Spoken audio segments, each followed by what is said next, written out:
এখন তো তালের সিজন, বাজারে তালের ছড়াছড়ি। আর তাল মানেই তো প্রথমে যেটা মনে হয় সেটা হলো তালের বড়া। কি তাই তো ঠিক বললাম তো? কিন্তু তালের বড়া রান্না করার আগে রেসিপিটা তো একটু জানতে হবে। কি, চলুন রেসিপিটা জেনে নিই। প্রথমে তালের বড়ার জন্য একটি তাল গুলে নিন। গোলা তালের সাথে আটা, সুজি, নারকেল কোড়ানো আর চিনি ভালো করে মেখে আধ ঘন্টা রেখে দিন। এরপর ফ্রাই প্যানে তেল দিয়ে গরম হলে এক এক করে গোল গোল করে বড়া ছেড়ে দিন। এবার লো ফ্লেমে ভাজতে থাকুন। বড়া লাল হয়ে এলে একটি প্লেটে নামিয়ে ফেলুন। গরম গরম তালের বড়া একদম রেডি। এবার আর কি, সবাই মিলে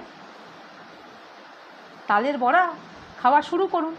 খেয়ে দেখুন তো কেমন লাগে আপনাদের।